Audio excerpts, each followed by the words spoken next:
이번 시간은 콘크리트 기사, 산업 기사 첫 부분이죠. 이론 편 첫 부분입니다. 콘크리트 재료 및 배합에 대한 부분 간략하게 그 이론 내용 한번 살펴보도록 하겠습니다. 제가 하는 내용은요, 주로 출제되는 일단 콘크리트 기사, 산업 기사의 그 1, 2, 3 과목은 기본적으로 암기해야 될 과목들이 많습니다. 암기해야 될 과목들이 많은데 그런 사항들은 뭐 제가 일일이 뭐 읽어드리고 뭐 하기보다는 뭐 각자 수험생들, 수험자들 각자 하시고요. 저는 그러니까 중요한 그 자주 출제되는 사항 위주로 해가지고 간략하게 말씀을 드리고 하면서 뭐 내용은 넘어가도록 빨리빨리 넘어가도록 하겠습니다. 근데 시멘트 그리고 이 시멘트 요구 조건 뭐 이런 내용 하기 전에 그 제 블로그에 들어와 보시면 그 시멘트 스토리라고 그 동영상이 한 12, 3분짜리 그 우리나라 국내 최대 시멘트 회사죠. 쌍용양회, 그 쌍용 시멘트죠. 쌍용양회에서 만든 동영상이 있으니까 그 내용을 한번 보시고 나서 이 내용을 학습하시기 바라겠습니다. 네, 김수영 기술사 블로그에 들어오시게 되면 뭐 있어요. 그 시멘트 스토리라고 검색을 하시게 되면 그 시멘트 제조 공정부터 해가지고 주요 내용들이 나오니까 그 내용 한번 동영상 한번 보시고 학습하시는 게 제 생각으로는 상당히 효과적이지 않을까 싶습니다. 또 시멘트는 주로 이제 석회석이 이제 주요 성분인데 그 주성분하고 부성분으로 또 나뉘어져 있죠. 주성분은 보시는 것처럼 CaO 해가지고 석회라고 하고요. 또 SiO2 우리가 실리카라고 합니다. 그리고 Al2O3를 알루미나. 그래서 CaO, SiO2, Al2O3 만약에 추가적으로 더 하나 한다고 하면은 Fe2O3 산화철까지를 뭐 주성분이라고 할 수도 있습니다. 해서 부성분은 뭐 대표적으로 이제 뭐 산화철, 마그네시아 이렇게 있고요. 일단 세 가지 성분, 이것은 주성분으로서 좀 잘 알아두시기 바랍니다. 네, 시멘트 종류는 우리 KS 일단 기본적으로 규격에서는 포틀랜드 시멘트 1정부터 이제 5정까지 이렇게 주어져 있고요. 핵심 그 기본사항이에요. 일단 기본적으로 알아두셔야 됩니다. 1정부터 5정까지. 그리고 혼합 시멘트, 또 특수 시멘트 이렇게 되어 있고요. 시멘트 품질 기준 뭐 해서 그 중요 사항은 시멘트도 보면은 초결 시간이 있고 뭐 종결 시간이 있습니다. 그러면 응결 시간을 시험하기 위한 그 대표적인 시험 방법은 길모어 시험이라는 방법이 있고요. 길모어 침해에 의한 방법, 또 비카 침해에 의한 방법 해가지고 두 가지로 대별될 수가 있습니다. 네, 시멘트 제조 공정 넘어가겠습니다. 그 동영상 참고하시고요. 그래서 시멘트 화합물은 그러니까 주성분과 부성분을 조합을 하는 겁니다. 보시면 주성분이 CaO하고 SiO2죠. 그래서 규산 3석계 또는 이걸 C3S라고 합니다. 이거는 C3S라고 하는 것은 C가 3개라는 얘기예요. 여기서 C는 탄소를 의미하는 게 아니고요. CaO의 약자가 됩니다. 그래서 CaO가 3개 그리고 SiO2가 하나인 것을 규산 3석계 그리고 C2S를 규산 2석계라고 하죠. 그래서 C가 CaO의 약자라고 했었죠. CaO가 2개 그리고 S는 SiO2의 약자가 되고요. C3A는 알루민산 3석회라고도 하고요. C는 CaO가 3개고요. A는 Al2O3 그리고 C4AF는 알루민산철 4석회라고 해가지고 4CaO가 되겠죠. C4니까 A는 Al2O3고요. F는 Fe2O3 해서 이렇게 시멘트의 주요 광물이 됩니다. 4가지요. 그래서 시멘트 화합물의 특성은 C3S부터 이게 중요한 사항입니다. C3S부터 C2S, C3A, C4AF 있는데 C3S하고 C2S를 좀 대별해가지고 잘 구분을 해 놓으셔야 돼요. C3S는 초기 강도 발현이 빠릅니다. 콘크리트 타설하고 나게 되면 강도가 급격하게 증가를 해요. 또는 시멘트 강도가. 대신 급격하게 강도가 발현하다 보니까 수화율이 높죠. 근데 반대로 C2S는요. 초기 강도 발현은 좀 작지만 반대로 장기 강도 발현이 큽니다. 대신 수화율은 좀 낮죠. 그리고 C3A는 안 좋은 성분들은 다 가지고 있어요. 근데 수화율도 매우 높고 어떻죠? 수축도 매우 크고 초기 강도 발현도 큽니다. 그러니까 이런 형태를 가지고 있는 게 좀 구분할 줄 아셔야 됩니다. 네, 시멘트 종류, 혼합 시멘트부터 해가지고 이거 내용은 좀 알아두시고요. 그리고 시멘트 용도, 뭐 시멘트 포틀랜드 시멘트 1종부터 5종까지 해당되는 내용들 파란 글씨체 위주로 해가지고 좀 암기를 해 두시기 바라겠습니다. 특수 시멘트, 이제 알루미나 시멘트가 이제 출제가 자주 되고 있는데 내용 자체는 재령 1일에 보통 포틀랜드 우리 28일 강도를 기준으로 해서 강도 선정을 하고 있죠. 근데 1일 만에 28일 강도, 그러니까 보통 포틀랜드 시멘트 28일 강도를 며칠 만에 1일 만에 발현시킬 수 있는 게 알루미나 시멘트다. 초조광성이고 발열량이 크다. 그래서 알루미나 시멘트 내용 좀 알아두시고요. 또 초속경 시멘트는 더 빠릅니다. 알루미나 시멘트보다 2, 3시간 안에 어느 정도 큰 강도를 발현시킬 수 있는 시멘트를 초속경 시멘트다. 또 시멘트 풍화. 시멘트가 장기로 저장하게 되면 대기 중에는 뭐가 있죠? 습기, 물이죠. H2O, 그리고 탄산가스 CO2를 흡수하여 시멘트 입자가 입상 또는 괴상으로 되는 현상을 시멘트의 풍화라고 합니다. 그래서 화학과정으로, 화학식으로는 뭐 이런 식으로 하는데 이거 참고로 한번 보시고요. 그럼 시멘트가 풍화된 시멘트의 특성은 어떤 현상을 보이고 있는지 하고 품질에 미치는 영향, 방지 대책 이런 부분들, 특히 백시멘트, 포대 시멘트라고 하죠. 이거는 바닥으로부터 얼마 이상? 30cm 이격시켜가지고 보관을 해야 된다. 네, 골재 한번 보겠습니다. 골재. 골재는 우리 그 콘크리트의 뼈대를 형성하는 그 주요 재료죠. 콘크리트 용적의 60% 또는 70% 정도를 차지하고 있는 게 골재입니다. 그럼 골재 요구 조건, 또 골재 분류, 입경 크기에 따라서 우리 콘크리트는 기본적으로 잔골재와 굵은 골재를 기본적으로 구분할 줄 아셔야 되는 거죠. 근데 그 구분 기준은 몇 밀리미터로 5mm체를 기준으로 합니다. 5mm체를 전부 다 통과하는 것은 5mm체보다 가는 거죠. 그렇기 때문에 잔골재, 또 5mm체 전부 다 남는 골재는 뭐다? 굵은 골재다. 그리고 나머지 부분 한번 참고로 보시고요. 네, 골재 입도 곡선으로 우리가 이제 알 수 있는 거, 특히 이제 굵은 골재의 경우에는 굵은 골재 최대 치수라는 게 있습니다. Gmax라고 표현을 하는데 질량으로 이거 정의를 좀 잘 알아두세요. 이거는 체가름 시험을 통해 가지고 굵은 골재 우리 2차 시험, 나중에 1차 시험 통과하고 나서요. 2차 시험엔 필답형 시험 있죠. 거기서도 자주 출제가 되는 내용입니다. 굵은 골재 최대 치수는 질량으로 몇 퍼센트? 네, 90%죠. 90% 이상 통과하는 채 중에서 최소 치수 채 눈의 호칭 치수를 굵은 골재 최대 치수라고 한다. 네, 그리고 조립률 또 마찬가지 골재의 체가름 시험을 통해서 확인하는 게 골재 조립률인데 조립률도 마찬가지 굵은 골재 최대 치수 정의와 동일하게 내용 자체를 좀 암기하셔야 돼요. 일단 기본적으로 몇 개의 채냐? 10개의 채죠. 10개의 채. 해서 조립률은 80mm부터 시작을 합니다. 그래서 반씩 줄어요. 그 채 크기가 반씩 감소를 합니다. 80에서 40, 20, 10, 그리고 5, 2.5. 그리고 2.5에서 1.2만 1.25가 아니고 1.2예요. 1.2. 그리고 0.6, 0.3, 0.15mm의 10개의 채로 체가름 시험을 하였을 때 각 채에 남는 누적 잔유율의 합을 몇으로 나눈 값? 100으로 나눈 값을 말한다 해서 식은 이러한 형태로 해서 산출할 수가 있습니다. 그리고 조립률의 기준은 이러한 형. 이 기준도 알고 계셔야 됩니다. 콘크리트용 잔골재 조립률은 2.3에서 3.1, 굵은 골재는 몇에서 몇, 6에서 8을 조립률의 기준으로 한다. 이 해당되는 내용들, 조립률에 대한 기타 내용들은 다 확인하시기 바라겠습니다. 각자. 그리고 실적률과 공급률도 우리 골재에 있어서 중요한 특징 중에 하나가 됩니다. 실적률이라고 하는 것은 골재의 단위 용적 중에서 실적 용적률을 100분의 1로 나누는 값이 이게 무슨 말이냐면 일정한 용기 안에다가 이제 골재를 채우면 이게 완전히 다 채워지지가 않죠.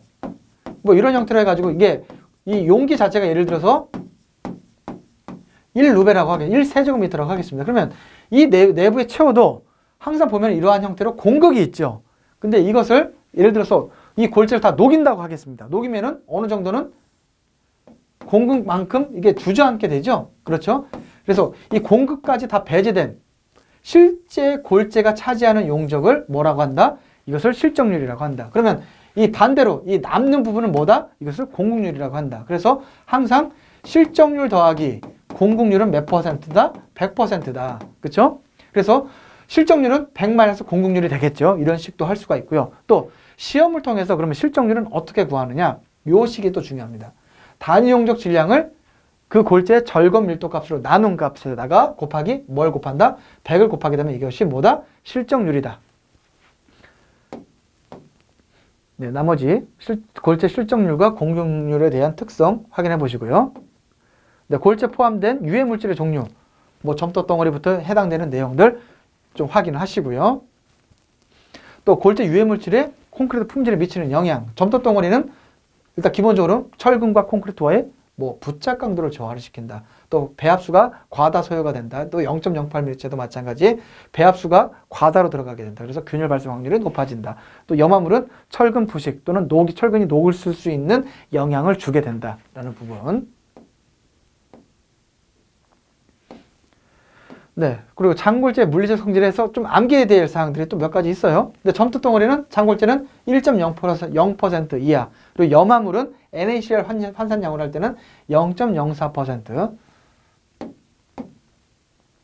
또 장골재 물리적 성질은 흡수율은 3% 이하. 또 기본적으로 모든 골재는요. 그 밀도 또는 비중이라고 하죠. 비중값 자체가 얼마 이상? 2.5 이상이어야 됩니다. 그리고 안정성. 또 장골재 안정성은 몇 퍼센트 이하? 네, 10% 이하. 흡수율은 3% 이하고요. 굵은 골재는 참고로 또 한번 보시면 네, 아까 장골재의 점토 덩어리는 몇 퍼센트였죠? 1% 이하였었죠. 근데 여기서는 어떻게? 굵은 골재는 0.25 이하다. 그리고 흡수율은 뭐 3% 이하. 안정성은 아까 장골재는 몇 퍼센트 이하였죠? 작으니까 10%. 굵은 골재는 크니까 12% 이하고 또 추가적으로 뭐가 있다? 골재를 마모 시험을 통해서 마모 감량에 대한 부분도 확인을 해야 된다.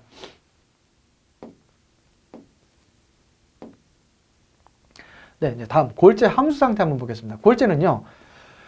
입자가 작으냐 크냐 뭐 관계없습니다. 골재 입자를 110도 플러스 마이너스 5도씨 그 시험실상의 전기로에다가 그 건조기에다가 넣게 되면 24시간 정도 넣게 되면 더 이상 또는 질량 변화가 없을 정도까지 보관을 그 안에다가 건조기 안에다가 넣어놓게 되면 골재 내부에 또 공극이 있죠. 공극이 있습니다. 공극이 있는 걸 뭘로 확인하죠? 우리가 흡수율 시험을 통해서 확인을 하는 거죠. 공극이 전부 물이 다 증발을 하게 되죠. 그래서 공극에 물이 하나도 없는 상태를 우리가 뭐라고 한다? 절대 건조 상태에 한다. 절건 상태. 그리고 이게 대기 중으로 오게 되면은 그 공극 내부에 수분이 적을 수도 있고 또 많을 수도 있죠. 그래서 그림에 나와 있는 것처럼 뭐 이러한 상태가 될 수 있는 거. 이거는 많고 적음의 차이가 있겠죠. 그 상태를 우리가 대기 중 건조 상태 또는 기건 상태다. 기건 상태. 그리고 골재 표면에는 물기가 없지만 골재 내부의 공극에는 전부 물로 차여 있는 상태를 뭐라고 한다? 표면 건조 포화 상태 또는 이것을 표건 상태라고 한다. 그리고 표건 상태에 더하기 골재 표면에까지 물기가 있는 상태를 우리가 이것을 수분 상태라고 한다. 그래서 차이점은 각각에 대한 특징을 우리 뭘 알아야 되냐면 절건 상태에서부터 표면 건조 포화 상태까지 양을 우리가 흡수량이라고 한다. 그리고 대기 중 건조 상태에서부터 표면 건조 포화 상태까지 양을 유효 흡수량이라고 하고요. 표건 상태에서부터 수분 상태까지를 우리가 뭐라고 한다? 표면 수량이라고 한다. 이거 내부 통합은 아니죠. 네. 그리고 골재 함수 상태로 구해지는 항목 다시 한번 살펴보면 흡수율은 항상 보면은 작은 것 왼쪽에 있는 부분이 항상 분모로 가는 겁니다. 흡수율은 흡수량과 관계가 되는 거죠. 그렇기 때문에 흡수율은요. 어떻게? 절건 상태의 질량분의 표건 상태의 질량 빼기 왜? 흡수량은 표건부터 절건까지의 연계가 되는 거니까 절건 질량분의 표건 질량 빼기 절건 질량 곱하기 100을 흡수율이라고 한다. 그리고 표면 수율은요. 표면 수량과 관련되는 거겠죠. 그렇기 때문에 표건하고 수분 상태하고 연계가 되는 건데 항상 왼쪽에 있는 부분, 작은 부분이 뭘로 간다? 분모로 간다 해서 표면 수율은 표건 질량분의 수분 상태 질량, 표면 수량이라고 하는 것은 수분 상태 질량에서 표면 건조 포화 상태 질량을 뺀 게 뭐죠? 표면 수량이기 때문에 이것을 표면 수율이라고 한다.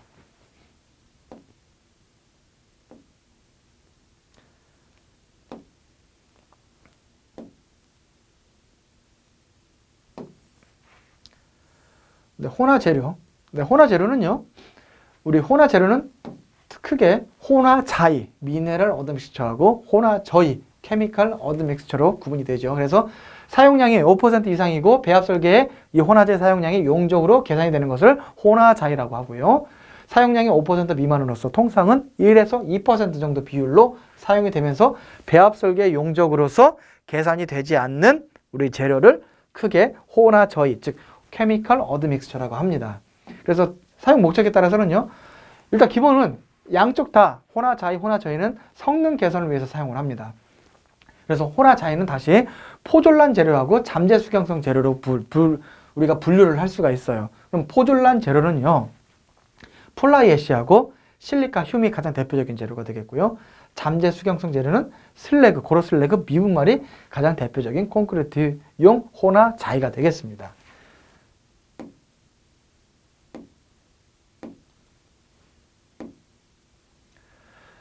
네, 호나저이는요, 또 이제 경화 시간 조절제하고 뭐 계면 활성제에서 뭐 계면 활성제는 주로 이제 감수제고요. 경화 시간 조절제는 그 콘크리트의 응결 시간에 대한 부분을 조절하는 재료가 경화 시간 조절제라고 합니다. 그래서 호나 재료의 종류는 다시 한번 호나자이, 호나저이 이렇게 구분이 되어 있고 각각에 대한 재료들이 어떠한 재료가 있는지 구분하실 줄 아셔야 됩니다. 여기 있는 내용이요. 그래서 플라이애쉬에 대한 특성과 고로슬래그 미분말을 사용한 콘크리트의 특성 내용 주의 있게 한번 보시고요. 네, 콘크리트용 화학 혼화제 또 마찬가지 경화시간 조절제 또 계면 활성제 또 계면 활성제는 가장 대표적인 게 뭐 감수제부터 시작을 해서 A제 시간 조절제는 촉진제라든지 지연제 이런 부분으로 구분을 할 수가 있겠고요. 네, 정전기적 반발력을 이용한 감수제 즉 계면 활성제의 그 특성에 대한 그 모식도입니다. 시멘트를 어떻게 마이너스 입자로 대전시키는 거죠.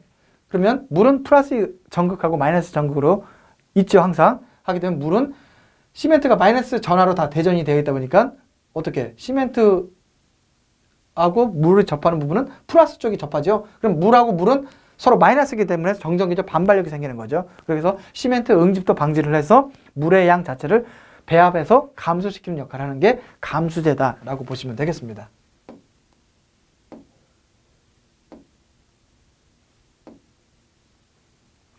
네, 감수제의 성분은 참고로 유기산, 나프탈렌, 멜라닌 게 이렇게 참고로 보시고요.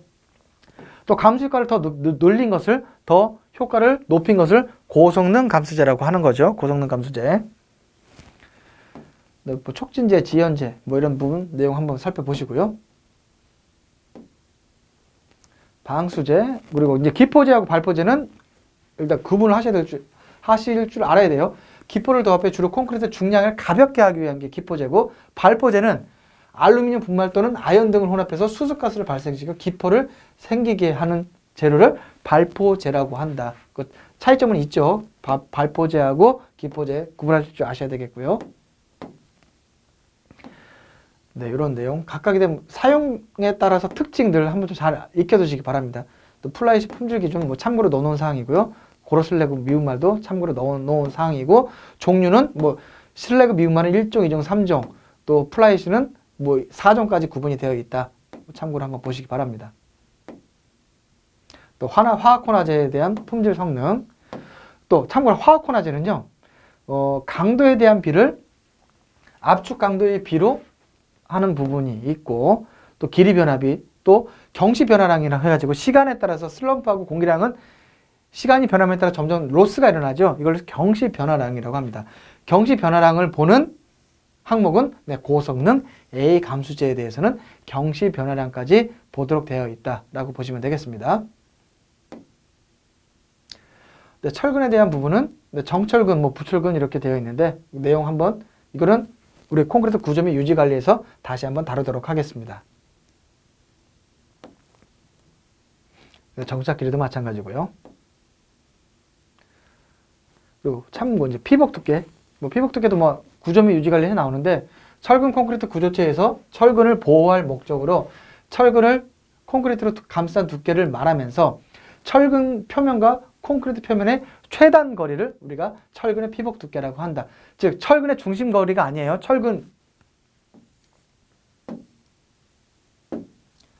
이 콘크리트 면입니다. 이렇게 해서 이 철근이 이렇게 있겠죠. 그럼 철근의 피복 두께는 최단 거리는 항상 수직이게 되겠죠. 근데 피복 두께는 철근의 중심 간격이 아니고 철근의 표면까지와의 이 거리를 우리가 철근의 피복 두께라고 한다. 피복 두께. 네, 부동태막.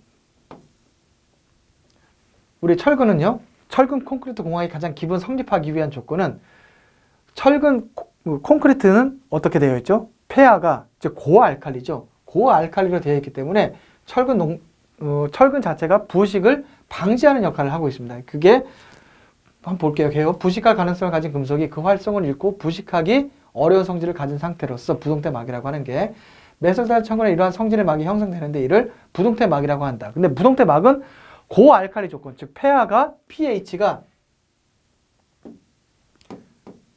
7이 중성이죠. 12.5 이상 정도 되는 조건에서는 철근 주변에, 금속 주변에 부식을 방지하기 위한 막이 형성된다고 합니다. 그게 우리가 철근의 부동태막인데, 이게 염화물이라든지 또는 어떠한 다른 조건 또는 철근이 녹슬기 위한 어떤 조건, 가장 기본은 뭐죠? 물과, 이게 시멘트의 성분이죠. 물과 수화 반응을 하게 되면은 수산화칼슘하고 수산화칼슘이 형성이 되죠. 그런데 대기 중에 있다 보면은 대기 중에 이산화탄소와 반응을 하게 되면 어떻게? 탄산칼슘이 형성되면서 화학 반응에 따른 물이 증발을 하게 됩니다. 이러한 부분 하나가 있고요. 또 하나는 pH 농도가 12.5 고알칼리 성분이 아니고 어떻게? 점점 pH 7이 중성이잖아요. pH 7 쪽으로 점점 낮아지는 형태를 우리가 이게 콘크리트 중성화 또는 탄산화라고 합니다. 이러한 과정을요. 그렇게 해서 pH 값 자체가 낮아지기 때문에 콘크리트에 있는 이 부동태막 자체가 점점 파괴가 일어나게 됩니다. 또 내부에 Cl- 있죠? 그래서 우리가 콘크리트 인수 검사할 때 항상 염화물 함유량에 대한 부분을 검사를 하게 돼 있죠. 그렇게 해서 Cl-량 자체가 염화물량 값 자체가 일정한 한도 이상을 하게 되면은 이것도 마찬가지 철근의 자체 부동태막이 형성되어 있다 하더라도 이 부동태막을 Cl-가 파괴를 하게 됩니다. 그렇게 해서 녹이 발생할 수 있는 조건이 발생할 수도 있습니다. 근데 철근의 응력 변형도 곡선, 이거는 우리 모든 강제 응력 변형 곡선인데 대부분의 강제는 이러한 형태의 응력 변형 곡선을 그리죠. 그래서 보시게 되면 A점까지는 우리가 비례한계라고 합니다. 또 B는 탄성한계라고 하고요. 비례한계는 응력과 변형률 관계가 직선관계에 일어나는 한도를 비례한계. 그 값을 초과를 하게 돼서 B값까지는 힘을 가하게 되면 변형이 일어나지만 힘을 다시 빼게 되면 원상태로 복귀하는 성질을 우리가 탄성이라고 하죠. 이것을 우리가 B점을 탄성한계라고 합니다. 그리고 그 점을 벗어나게 되면 더 이상 힘을 증가시키지 않는데도 불구하고 변형이 급속도로 늘어나는 형태가 있죠. 이것을 우리가 항복점이라고 합니다. 항복강도 또는 항복점. 그래서 항복이고 이 극한 강도라고 하죠. 이 점을 우리가 최대 강도점 또 F를 파괴 강도점이라고 이렇게 합니다.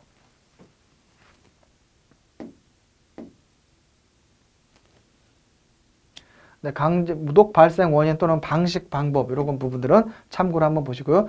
또 녹 방지를 위해서 애초에 나와 있는 제품들도 있죠. 그게 에폭시 수지, 도막 철근이고요. 근데 실제적으로 이렇게 활용되는 부분은 저도 많이 보지는 못했습니다.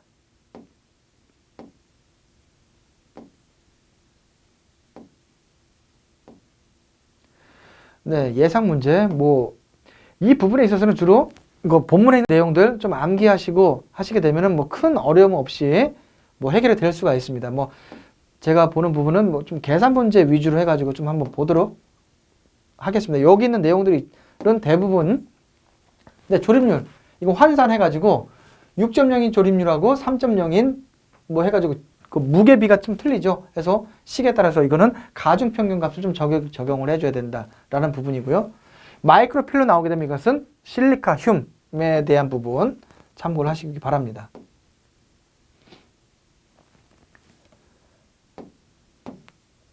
골재 저장 방법 이런 부분들은 잠재 수경성 재료하고 포절란 반응성 재료 잘 알아두셔야 된다고 말씀드렸었고요. 또 시멘트에 대한 기본 재료,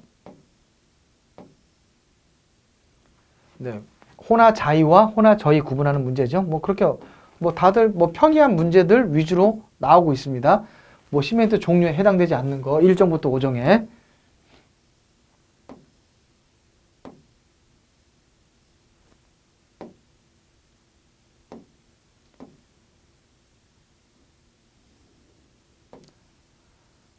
네, 시멘트의 제조 방법, 즉 습식법에 대한 설명으로 옳지 않은 것은 지금 대부분은 뭐죠?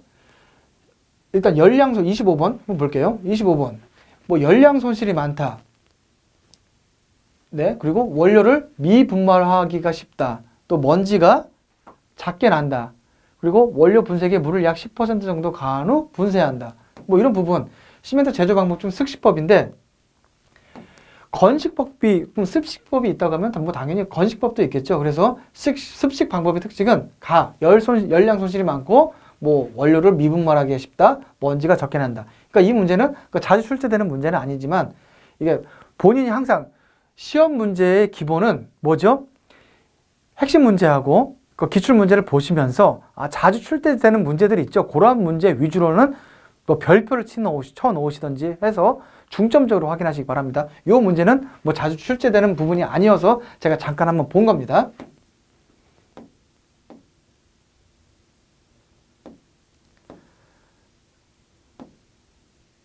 아까 화학환화제 품질 규정에 대한 그 표 있었죠. 그 표에 대한 내용들을 말로 설명한 부분이고요.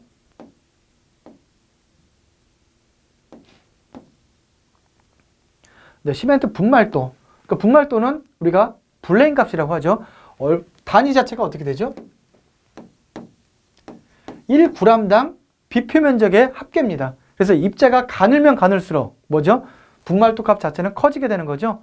입자가 큰 거하고 이 큰 거를 4조각으로 나눈 거하고 비표 면적 자체는 얘가 훨씬 커지게 되죠. 대신 입자는 작아지게 된다. 입자가 작으면 작을수록 물과 접촉할 수 있는 면적 자체는 많아지기 때문에 수화 반응 속도는 빨라진다. 그런 부분을 개념을 좀 알고 계시면 쉽게 풀이가 가능한 문제가 되겠습니다. 네, 시멘트의 및 사용수 시험에 대해서 한번 살펴보겠습니다. 시멘트 비중 시험은 이게 실기 시험에서도 그렇고 작업형 시험에서도 출제가 자주 되고 있고요. 어떠한 경우에는 시멘트 비중 시험을 우리 작업형 문제로 공개 문제죠. 이거는 매년 초에 정해집니다. 어떤 문제가 이루어질지는 그 부분에 대해서도 제가 그 블로그라든지 출판사 카페를 통해서 공지를 하도록 하겠습니다. 네, 르 샤틀리에 플라스크 비중병이라고 하죠. 시멘트 비중 시험용 그 장비입니다. 그래서 이 부분은 시험 환경 조건은 이렇게 되고요. 온도 조건. 네, 시험 방법에 대한 부분이고요. 그리고 비중은 가장 핵심적인 사항이 이겁니다. 비중은 시멘트의 질량을 보통 64g이에요. 64g을 비중병에 눈금차. 시멘트 64g 넣기 전에 눈금과 넣게 되면 올라가겠죠. 눈금 자체가. 그 차이를 통해서 비중값을 우리가 계산을 하도록 되어 있습니다. 그래서 보통은 64g을 많이 사용을 하고 있고요. 또 정밀도 측정할 때는 2회 측정 결과가 비중값 자체가 얼마 이상 0.03을 벗어나게 되면 안 된다라는 부분입니다. 네, 시멘트 분말도 시험은 뭐 체그름 시험 방법이 하나 있고요. 또 비표면적 시험 2가지 방법이 있습니다. 브레인 시험. 이게 비표면적 시험을 위한 시험 장비가 됩니다. 이렇게 2가지가 있고요. 분말도가 큰 시멘트라고 하면 입자가 작은 거죠. 그래서 단위 수량이 왜 비표 면적이 많아지기 때문에 단위 수량이 많아지고 응결이 빨라지고 반대로 또 수축도 크고 안 좋은 점이 의외로 많습니다. 다만 응결이 빨라가지고 조기 강도 발현할 수 있는 부분은 여기 상당히 조건 자체는 좋게 되는 거죠. 네, 그리고 응결 시간은 2가지 방법이 있다고 말씀드렸었죠. 길모 침해, 이게 길모 침해에 의한 방법이 되는데 왼쪽이 작은 게 초결침, 큰 게 종결침이 됩니다. 그래서 시험 방법은 길모침에 의한 방법과 비카침에 의한 방법이 있다. 그 내용 확인하시기 바라겠고요. 또 오토클레이브 팽창도, 이거는 참고로만 내용을 확인하시기 바랍니다. 팽창도 시험. 네, 시멘트 모르타르의 압축강도 시험입니다. 이것은 KSL 51 05도 규격은 살아있는데 현재는 시멘트 모르타르의 압축강도 시험 방법은 이 규격 방법을 사용하지 않습니다. 현재는요. 뒤에 나와 있는 그 뒤에 있는 부분을 설명을 드릴게요.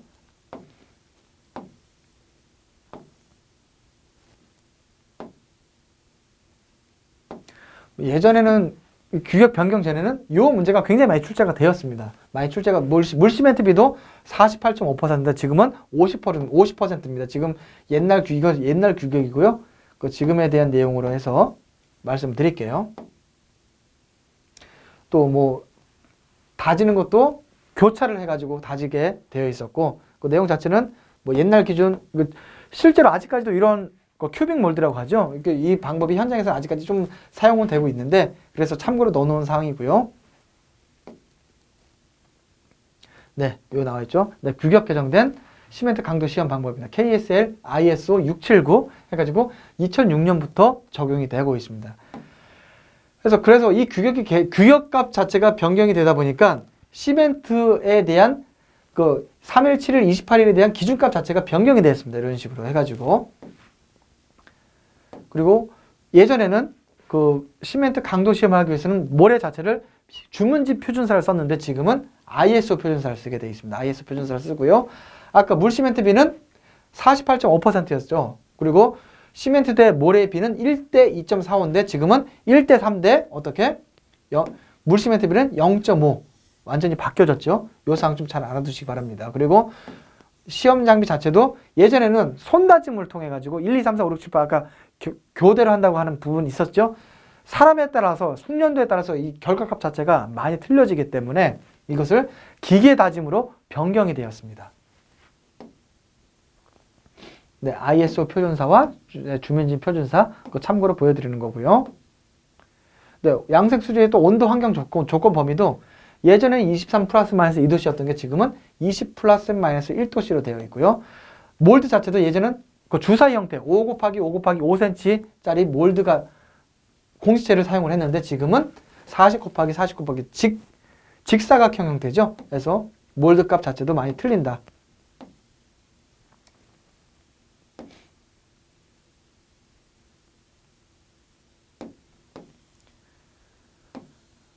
네, 물에 대한 부분. 네, 물에 대한 부분에서는 우리가 레미콘용, 콘크리트용 배합소라고 하죠. 배합소에 대한 부분은 좀 출제가 가끔씩 되는 게 파란색으로 보이는 부분이 있죠. 염소 이온량은 150mg입니다. 그리고 응결 시간의 차가 초결은 30분 이내, 시멘트 초결, 그리고 종결은 60분 이내가 되겠고요. 모르타르의 압축 강도비는 90% 이상. 이거 좀 암기가 좀 필요한 사항입니다. 이 사항이요.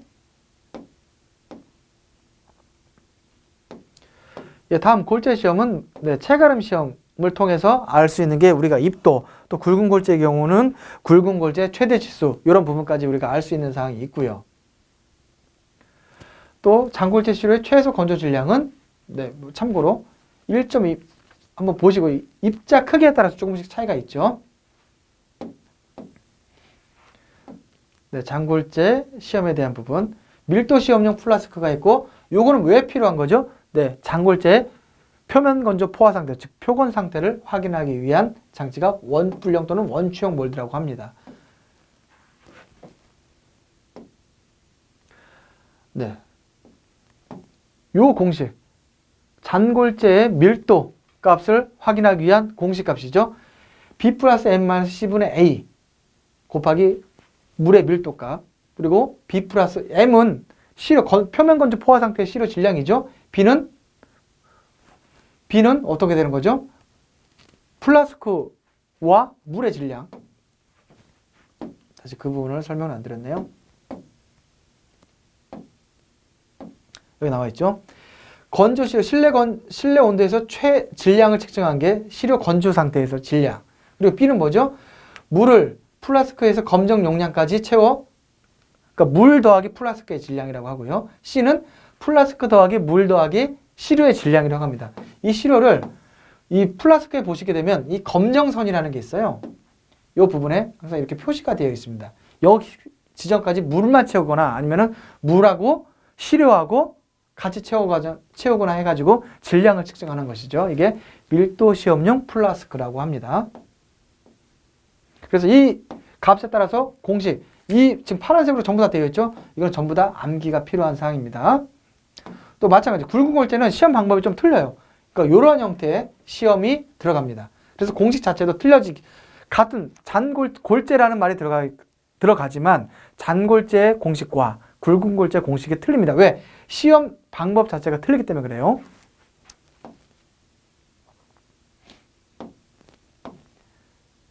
네, 시료 준비하고 표면 건조 포화 상태 여기서는 질량을 B라고 하고요. 수중 질량, 물과 그 시료의 질량을 합친 것을 C라고 하고요. 냉곡 실온해서 건조 상태의 질량을 A라고 합니다. 그래서 굵은 골재의 공식은 아까랑 틀리죠. 장골재 공식과. 그래서 이 부분 차이점이 있고요. 이 부분은 시험에도 자주 출제가 되고 마찬가지 2차 시험에서 필답형 뿐만 아니라 작업형에서도 해당되는 공식. 장골재는 시험에 작업형에서도 많이 출제가 되고 있거든요. 그렇기 때문에 공식은 정말 잘 알아두시기 바랍니다. 그리고 반드시 또 뭐죠? 물의 밀도값을 곱해야 된다. 이게 늘 1은 아니다. 라는 부분이죠. 네, 진밀도, 네, 흡수율, 네, 다한이용적 질량 시험. 이걸 통해서 우리가 실적률도 알 수 있고 공급률도 구할 수 있고요. 또 시험하는 방법은 다진봉을, 일반적으로는 다진봉을 이용하는 방법.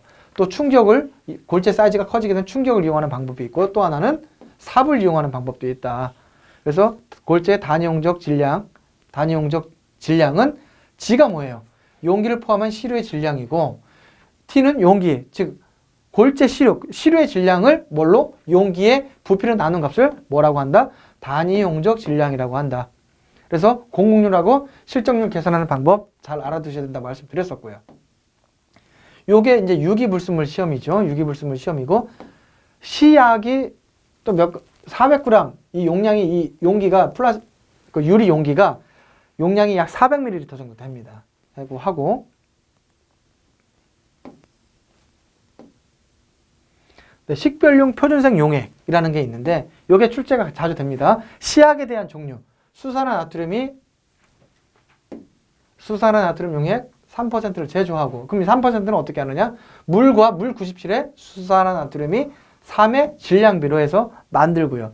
그러니까 시약은 수산화나트륨 또 탄닌산이 들어가요. 그래서 탄닌산 용액은 또 몇 프로? 탄닌산 용액 2%를 제조를 하고요. 그래서 얘는 어떻게?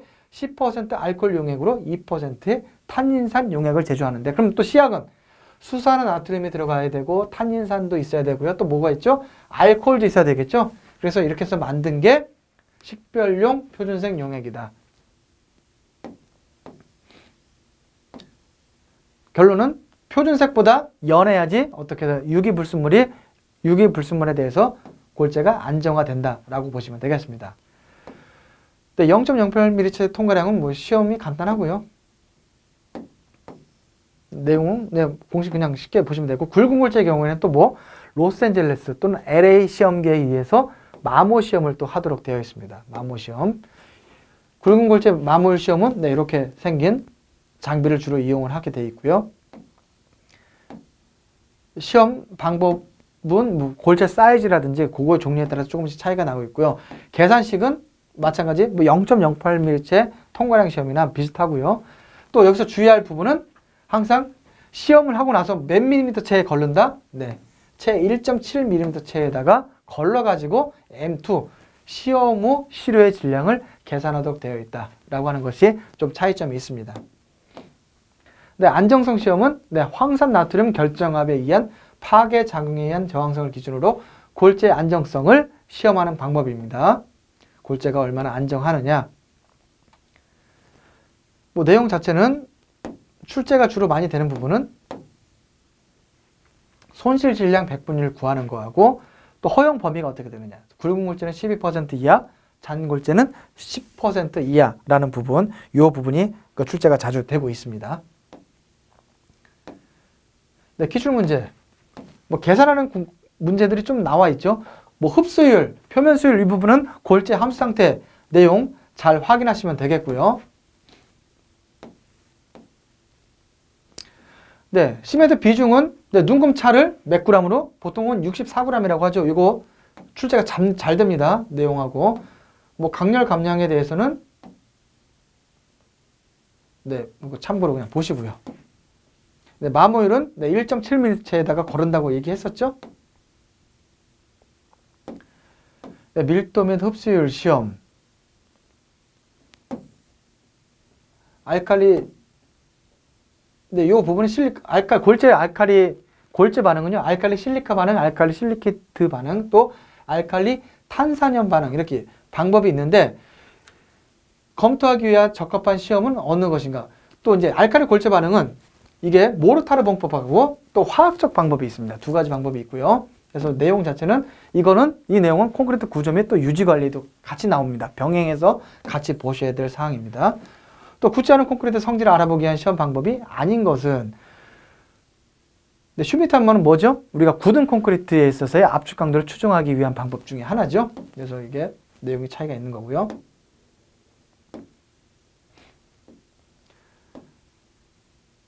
네, 포틀랜드 시멘트의 기본적인 밀도는 3.15 보통 전후가 나옵니다. 요즘에 최근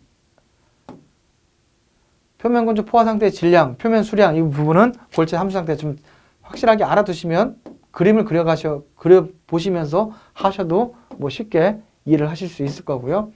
조립률도 마찬가지. 이 문제가 굵은 골재 최대치수까지 나오는 거죠. 이게 2차 시험에서도 자주 출제가 되고 있습니다. 그리고 핵심되는 사항은 조립률 계산할 때는 어떻게 해야 되죠? 80mm부터 40. 그러면 주의할 사항은 30mm는 해당되는 체가 아니죠? 그렇죠? 25mm도 아니죠? 그리고 15mm도 아니죠? 그렇기 때문에 또 조립률 계산은 그래서 해당되는 누적 잔유율은 계산하는 게 35, 78, 98, 100 이런 식으로 되어 있는 게 이 이유 때문에 그렇죠. 30, 25, 15는 해당되는 게 아니고 또 마찬가지 밑에 2.5 밑에는 채는 안 걸었지만 2.5에 다 걸렸기 때문에 밑에 얼마죠? 1.2, 0.6, 0.3, 0.15 해도 마찬가지 100이 다 걸려있겠죠. 그래서 400을 추가로 더 계산을 해 주셔야 된다는 얘기입니다.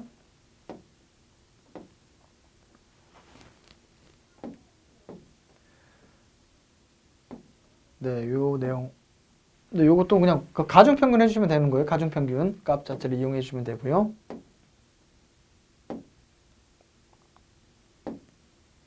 네, 시멘트 시험 방법과 좀 요 문제예요. 뭐 흡수율, 표면 수율 뭐 구하는 거, 골재 함수 상태에 따라서 구하는 방법 굉장히 많이 있죠. 네, 골재 조립률 이 부분 간단한 문제 넘어가겠습니다.